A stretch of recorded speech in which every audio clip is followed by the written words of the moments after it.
This fall at Reykjavik University, for the first time, we have a course for young autistic adults to learn the basics in programming. Hello, I'm Grisha Liebel. I'm an associate professor here at Reykjavik University in the Department of Computer Science, and my area of teaching and research is called software engineering, which means we want to find out and we want to educate people on how we can build software better and with a higher quality. The intention of this course is to help young autistic adults that might not be able to enroll at regular university studies or just need to study at their own pace or according to their own interests, to do so in an adapted, protected environment. This course is for you if you want to dive into the world of programming, but you haven't managed so far or you didn't dare, and you just want to learn basics in programming so that you can continue learning on your own, or maybe enroll in university studies afterwards. We will have all the classes for this course in the same classroom right here, and it will be me or my colleague teaching.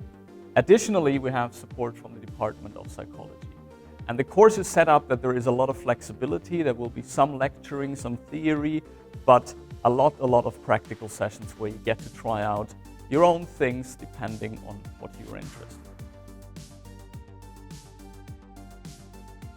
Á þessari námslínu sjáum við fyrir okkur að nemendur í klínískri sálfræði geti veitt stuðning í hlutverki þess að vera mentorar. Stuðningur við ungt einhvert fólk í háskólaumhverfinu hefur verið mjög takmarkaður og því hefur þátttaka þeirra verið lítil. Þannig að við sjáum það með því að koma þessum stuðningi inn að þá getur þetta stökk að koma inn í þetta umhverfi verið svona minna yfirþyrmandi og kannski mögulega smá auðveldara með því að vera með mentora. Hlutverk mentora getur verið margþætt, meðal annars að veita námslegan stuðning, að aðstoða nemendur við að skipuleggja námið, kenna þeim ákveðna námstækni og svona til að hjálpa þeim að ná yfirsýn yfir námið.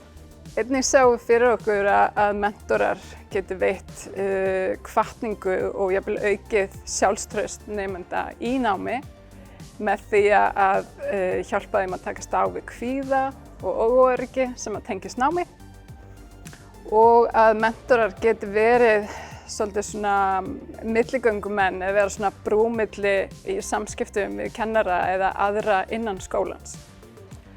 Einhvert ungt fólk hefur mjög ólíkar stuðningsþarfir og því þurfa mentorar að skoða með hverjum og einu nemanda hvaða stuðningur viðkomandi þarf, hvað í boði, og einnig ef að nemandi vill ekki stuðning að þá það í góðu lagi.